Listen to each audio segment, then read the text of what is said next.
So to anybody who is willing to start goat farming, I have 3 things to tell them. First of all, the personal factors. Then you have the economic factors and a master plan. Okay. You, the person who's going to start a small farm or a big farm, the first question, you have to first assess yourself. What kind of a person are you? Are you passionate about farming? That's the number 1 factor to consider. Are you the kind of a person who merely falls to sick because you have made a loss in farming? Are you the kind of a person who can manage people who never went to much schooling like you? People of different temperaments and different personalities. So what kind of a person are you?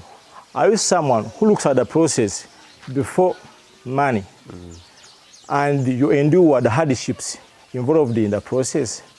At what stage of life are you? Are you the kind of person who is so busy that when you start this farm, you will not be around, or you are there once in a month, or totally absent? All those factors, when you are going to start a small farm, decide your success, whether you succeed or you fail. Okay.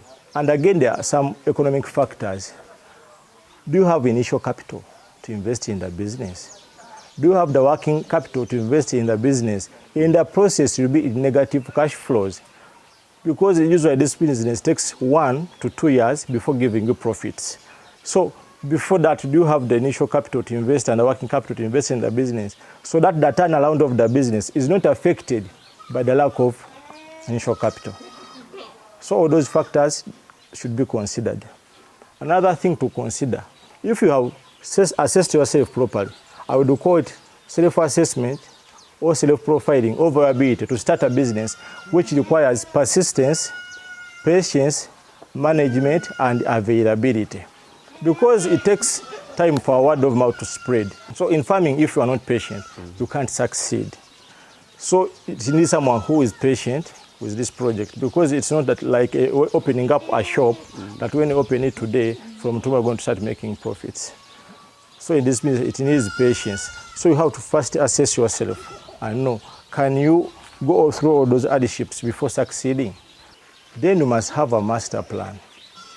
The master plan tells you where to start from and where to end.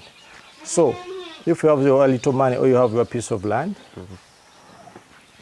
the size of the land decides the type of the grazing system you are going to use. Yes. If you have 2 acres of land and you are going into this business and want to do a serious business, you can't do free range, because you keep very because you won't even have enough land for them to move around. Yes, so it's better you go for zero grazing, because at least an acre on zero grazing can accommodate 13 to 20 goats, but still it depends. Do you have enough feeds on that single acre? Because even if you have an acre or 2 or 5, when there are no feeds, still you can't support 20 goats. So as long as we're talking about the size of the land to start, what matters on the land is the amount of feeds that you have on that piece of land. Okay. So we shall say 13 to 20 goats on zero grazing, but when you have enough feeds to on support that 1 them. acre. So even someone with 2 acres or an acre can start goat farming. But when you are on zero grazing, not on free range. Okay. So if you have your piece of land and you want to start like with 20 or 5 or 3 or 2, the first thing you should put into consideration are the feeds. Okay. The common mistakes we all did when we are starting, we are so much excited on the animals. Yes. That forgetting that we did not focus so much on the feeds, not knowing that these animals need feeds. Okay. That's the common mistake that we farmers who are starting did.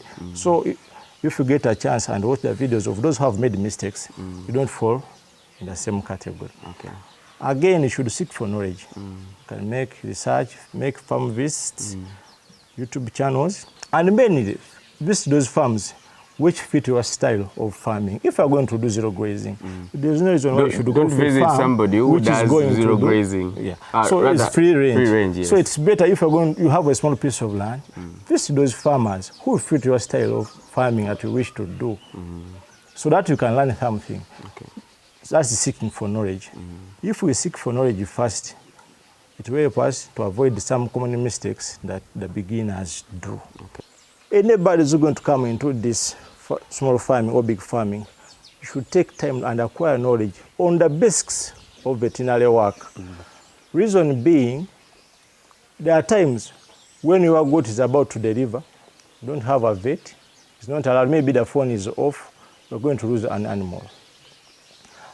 Because the theme of small farming is you have to keep small problems small and don't allow them to grow big. So the basics, and is another way of saving some money, because even if your goat have cough, diarrhea, every time you call a vet, it becomes so expensive, very, very expensive to employ. So it's good you learn something about how to handle health problems, how to dress some wounds, how to help animal to give birth.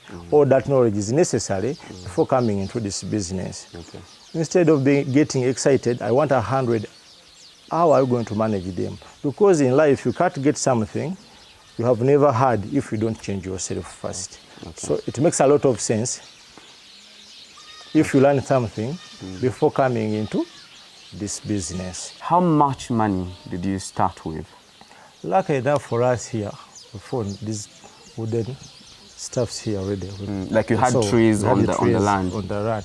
So it's what we used. Okay. I did not construct a raised house, though I know it has many advantages over this ground floor house. But in the beginning, what matters most is to start. And you start with what you have where you are. So it's what I started with. I started with what I had. So it became cheap. I just bought the nails and some sheets.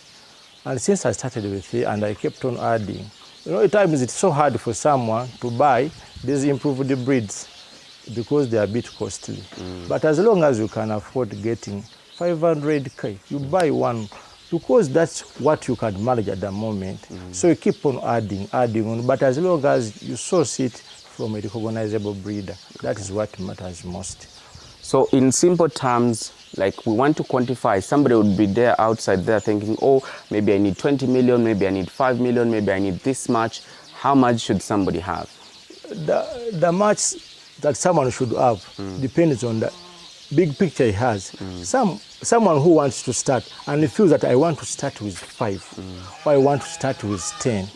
We cannot compare him or her with someone who wants 50 or 100 or 200. So if it's about starting, for someone who has more money, he can start with 100, even if he has 100 million. But someone who feels that I want to do goat farming, I have my small piece of land. What makes a business sense? I would recommend at least 10 goats. Okay. But if you can afford, like someone who's receiving his or her salary monthly and can save 500 and buy one per month, it is still possible, even if we start with 2. But what matters most is the back we are going to use, because people can source locals at a cheaper price, and then they use a pure back, because a good back is half your herd, so that matters most. The back you are going to use in your herd. So even if you want to buy goats of 250, the locals, make sure you get at least a Savannah oil boar, which is a pure. Even though it is expensive, it will bring back the profits. So that's what they should consider, the beginners who are coming into this business. How long have you been doing this thing? I've been doing this 1.5 years. Wow, 1.5 years, and you've been able to attain all this level of success. How many workers do you have? Right here, I have around 8, but of which 4 of them, because for me I wanted to change people's lives. From my background, I grew up from a family which is not in a good position. I called some 4, and those ladies you have seen there, so I haven't considered them as workers. I told them I have got some money, I have a dream. I want to be among the best breeders in Uganda, in the country.